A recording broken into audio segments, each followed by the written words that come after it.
The experience of graduating college is a chaotic one. It is a time of celebration and reflection on achievements, but simultaneously we begin the work of forming our paths for the rest of our lives. It is a time where thinking in the present almost seems impossible, ridiculous even. Worrying for my own future made me fall more into my past. Times where I felt I had brighter eyes, larger laughs, and maybe simpler problems. I found myself looking at aspects of who I was then, wondering, who am I now? I ask myself what my values are now, what my desires and aspirations are after graduating. Am I still optimistic for the future like I once was? Am I still curious like I was last year, creative like I was as a kid? I really didn't understand what I was doing, though, until at the beginning of the summer when I was catching up with one of my study abroad friends over the phone. We were laughing and awing at old memories of Spain and our friend group when she told me, "Yeah, I think I'm just a very nostalgic person." I never had heard someone phrase it like that before, referring to oneself as being nostalgic, like it was a characteristic rather than just a feeling or an abstract concept we all vaguely recognize. But I realized quickly what she meant because I felt the same way. But I wanted to understand it a bit more.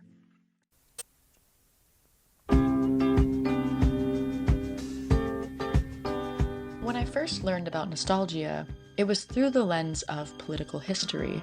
My degree is in political science, so my views into nostalgia was brought through learning about political regimes. In particular, how nostalgia was and is a very successful tool in manipulation by authoritarian leaders to citizens.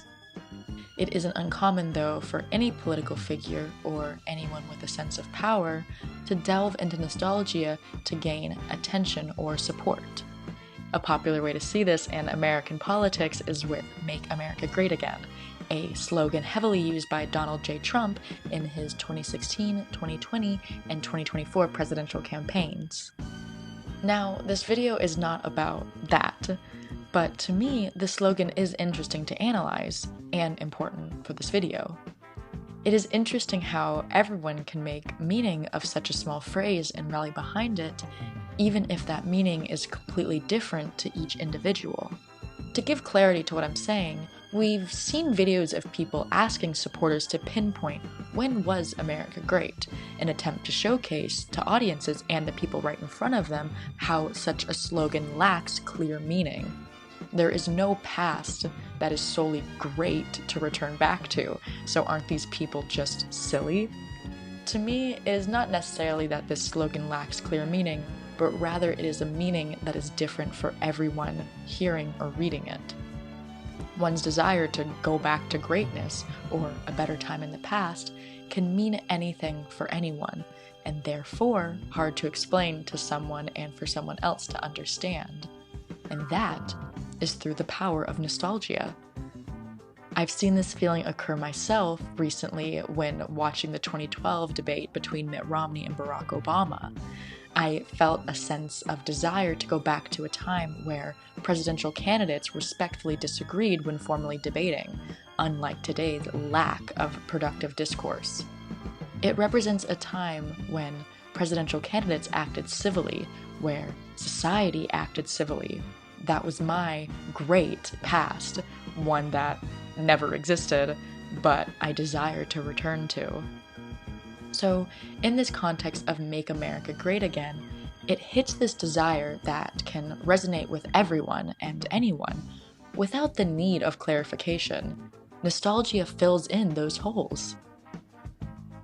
So, let's shut up about politics, yeah? And get deeper. What is nostalgia, and how are we all affected by it?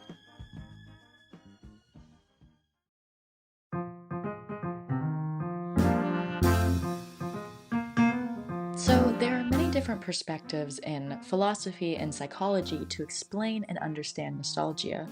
One of the most interesting explanations I found was with phenomenology. I believe the living philosophy puts it best. The school of phenomenology is dedicated to understanding consciousness in its raw form, taking first-hand subjective experiences as its starting point rather than starting with the objective world of nature. So in other words, phenomenologists aim to explain how human consciousness affects the perception of their experiences. For example, phenomenologists may wonder why the human mind can make time, typically referred to in fixed ways by numbers or minutes, and make it feel longer or shorter just by their own consciousness doing so. To quote Albert Einstein as an example, put your hand on a hot stove for a minute and it seems like an hour, sit with a pretty girl for an hour and it seems like a minute. So, from a phenomenological perspective, nostalgia can be seen as the process of revisiting and interpreting memories through our current understandings of the world and through our current emotional states. Phenomenologists believe in what is called intentional experience, where human consciousness is directed towards objects, experiences, or emotions, and individuals selectively recall memories that have emotional significance, shaping the interpretation and emotional engagement with our past. Through this, nostalgia serves not only as a means of recalling the past, but also as a way of creating meaning of it in relation to our present selves. It's no wonder then that nostalgia has been known to heavily occur during two crucial moments, one in times of stress, and two in times of serious changes in livelihoods. Nostalgia tends to occur in those times where our sense of safety is challenged and our perceptions of what we know to exist and last falters. Whether this is moving away from a place you called home, having the death of someone you love, or even when you begin to question or lose your own motivations for your current path. When we lose a sense of why we are living, it truly begs the question in all of us, who am I now?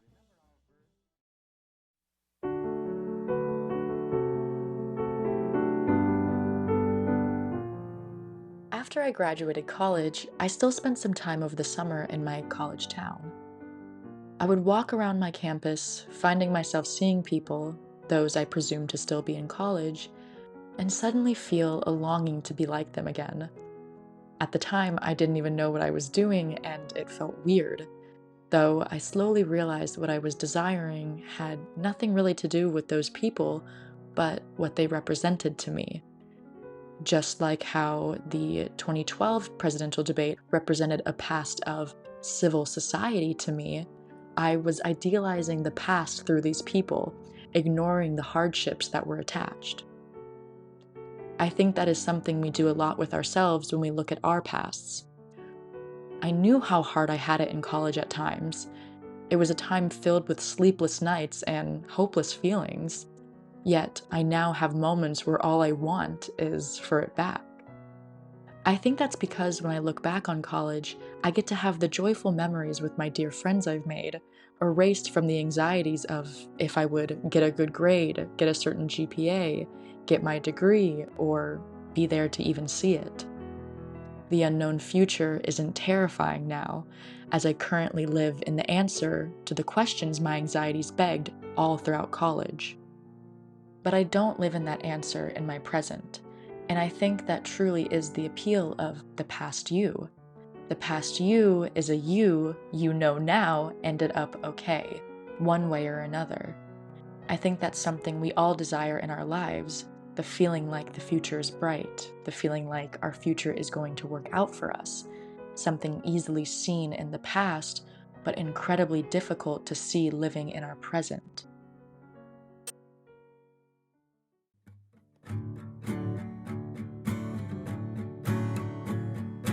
If overindulged, nostalgia can give rise to a utopia that never was and never will be, but that is pursued at all costs, sapping all life and joy and potential from the present.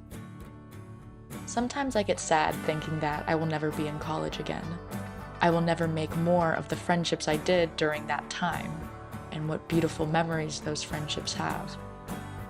But then I remember my two closest friends are getting married next year, and I will be a bridesmaid. I am moving to DC with one of my friends, and with each call and video chat I make with one of my long-distance ones, I feel each time how much I am cared for them and how much I love them back. I think nostalgia is wonderful in that way, as it can be used to help us understand meaning in our lives. Nostalgia can be a pinpoint for all of us that we are capable of creating meaningful and beautiful memories with people we love and with ourselves. The issue truly then with nostalgia is when it's overindulged. It's important for all of us to understand that the past you deserves as much compassion for what they went through as much as you do for what you are going through now. There will always be times in my life where I will look back at my struggles and maybe think I was overreacting with some of my worries. But I think having compassion for our feelings then is truly how we overcome our desires to go back to a fictitious version of ourselves.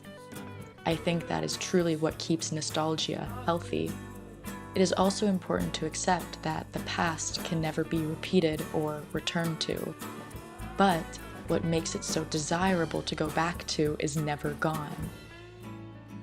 You are always capable of loving, and you are always capable of being loved. And that will never, ever falter.